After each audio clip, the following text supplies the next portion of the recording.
আসসালামু আলাইকুম। বার্তা বৈঠক সংবাদ বুলেটিনে স্বাগত জানাচ্ছি আমি ইয়াসমিন আফরোজ ইভা। প্রথমেই সংবাদ শিরোনাম। 10 কোটি টাকা ও এমপি পদের প্রলোভন, নুরুলের অভিযোগকে সর্বোচ্চ মিথ্যা বললেন সামান্তা। ঢাকা মেডিকেলে দালাল চক্র নির্মূলে যৌথ বাহিনী অভিযান। যুক্তরাষ্ট্রের সঙ্গে যে কোনো ধরনের যুদ্ধের জন্য প্রস্তুত চীন। বিদায় বললেন ফেসবুকে, মুশফিক গার্ড অব অনার পেলেন মিরপুরে।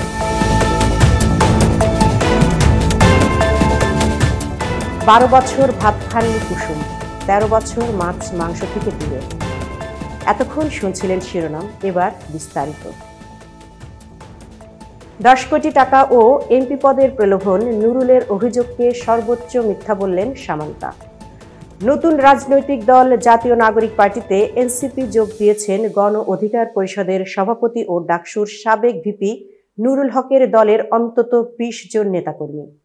নুরুল হক দাবি করেছেন, এই নেতাদের কয়েকজনকে 10 কোটি টাকা ও এমপি সংসদ সদস্য করার প্রলোভন দেখিয়ে এনসিপিতে নেওয়া হয়েছে। তবে এনসিপির জ্যেষ্ঠ যুগ্ম আহ্বায়ক সামান্তা শারমিন এই অভিযোগকে সর্বোচ্চ মিথ্যা বলে আখ্যায়িত করেছেন। গত 28 ফেব্রুয়ারি রাজধানীর মানিক মিয়া এভিনিউয়ে এনসিপির আনুষ্ঠানিক আত্মপ্রকাশ হয়। অন্তর্বর্তী সরকার থেকে পদত্যাগ করে এই দলের আহ্বায়ক হয়েছেন নাহিদ ইসলাম। নতুন দলের আত্মপ্রকাশের পরদিন 1 মার্চ বিকেলে বিজয়নগরের গণ অধিকার পরিষদের কেন্দ্রীয় কার্যালয়ে সংবাদ সম্মেলন ডাকেন নুরুল হক। নুরুলের ওই সংবাদ সম্মেলন ও বক্তব্য প্রসঙ্গে গত রোববার একটি বেসরকারি টেলিভিশনের টক শোতে কথা বলেন এনসিপির জ্যেষ্ঠ যুগ্ম সমন্বয়ক আব্দুল হান্নান মাসুদ। তিনি বলেন, নুরুল হক নূর নিজেই তার দল বিলুপ্ত করে আমাদের এনসিপি সঙ্গে যুক্ত হওয়ার আশাবাদ ব্যক্ত করেছেন। সংশ্লিষ্ট একাধিক সূত্র আরও জানায়, নুরুল হক ছাত্র তরুণদের নতুন দলের সঙ্গে যুক্ত হতে চান বলেও আলোচনা ছিল, কিন্তু শেষ পর্যন্ত সেটা হয়নি। এরই মধ্যে তার সহচরেরা নতুন দলে চলে গেছেন।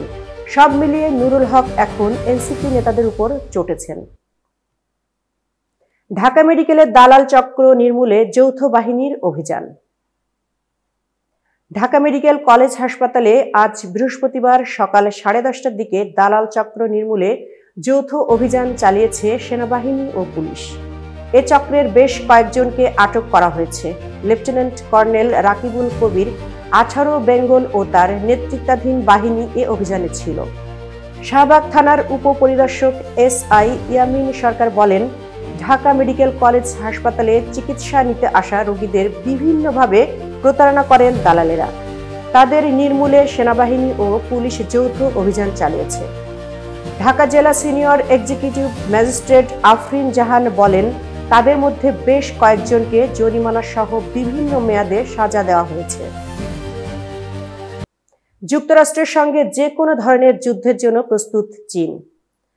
প্রেসিডেন্ট ডোনাল্ড ট্রাম্পের একের পর এক শুল্ক আরোপের ঘোষণার জেরে যুক্তরাষ্ট্রকে সতর্ক করে দিয়ে চীন বলেছে, তারা যে কোনো ধরনের যুদ্ধের জন্য প্রস্তুত। ট্রাম্প দ্বিতীয় মেয়াদে ক্ষমতায় আসার পর বিভিন্ন দেশের পণ্য আমদানির উপর একের পর এক শুল্ক আরোপ করে যাচ্ছেন। সম্প্রতি তিনি চীনের সব পণ্যের উপর আরও বেশি শুল্ক আরোপের ঘোষণা দিয়েছেন। চীনও দ্রুত পাল্টা ব্যবস্থা নিয়েছে এবং যুক্তরাষ্ট্রের খামারজাত পণ্যের উপর 10 থেকে 15% শুল্ক আরোপ করেছে।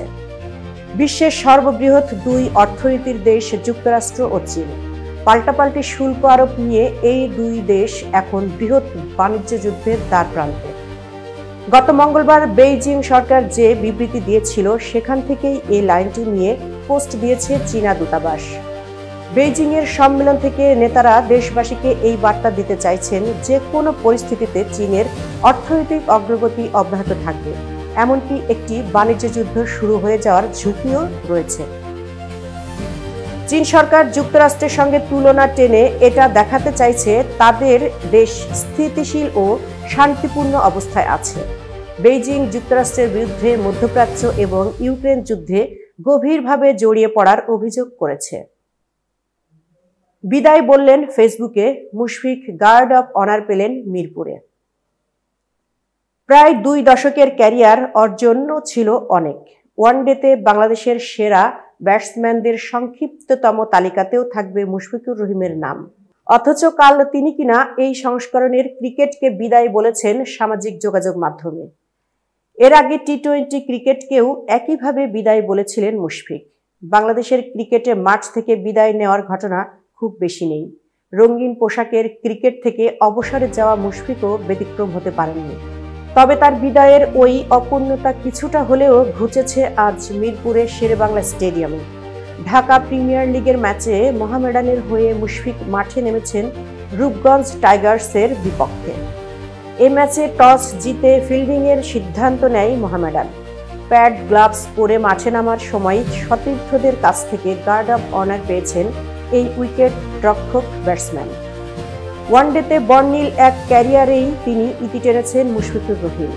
বাংলাদেশের হয়ে এই সংস্করণে সবচেয়ে বেশি 274টি ম্যাচ খেলেছেন তিনি। 36.42 গড়ে তামিম ইকবালের পর সর্বোচ্চ 7,795 রান করেছেন মুশফিক। 9 সেঞ্চুরি করেও আছেন তামিমের 14 পরে। 12 বছর ভাত খাননি কুসুম, 13 বছর মাছ মাংস থেকে দূরে। 40 পার করেছেন কুসুম শিকদার। এর মধ্যে 25 বছর ধরে খাবারের বেশ নিয়ম মেনে চলেছেন। প্রথম আলোকে এই অভিনয় শিল্পী জানান, 13 বছর ধরে মাছ মাংস একেবারেই খান না। তার আগে 12 বছর ধরে ভাত একেবারে ছুঁয়েও দেখতেন না। তখন মাছ মাংস খেতেন, এখন ভাত খেলেও মাছ খান না আর মাংস। প্রথম আলোর সঙ্গে আলাপে এ কথা জানান কুসুম শিকদার। 2 যুগ ধরে বিনোদন অঙ্গনে পথ চলা শুরু কুসুম শিকদারের। শুরুটা গান দিয়ে হলেও পরে অভিনয়ে ব্যস্ত হয়ে ওঠেন। নাটক, টেলিছবি, এরপর চলচ্চিত্রে অভিনয় করেন। অভিনয়ের জন্য অর্জন করেন জাতীয় চলচ্চিত্র পুরস্কার। গত বছর এই অভিনয় শিল্পী ও মডেলকে চলচ্চিত্র নির্মাতা হিসেবেও পাওয়া গেছে। শরতের জবা নামের সেই চলচ্চিত্র পরিচালনার পাশাপাশি অভিনয় করেন তিনি। অভিনয়ে যেমন বাছ বিচার করেন কুসুম, তেমনি নিজের ফিটনেসের ব্যাপারেও বেশ সচেতন এই মডেল ও অভিনয় শিল্পী।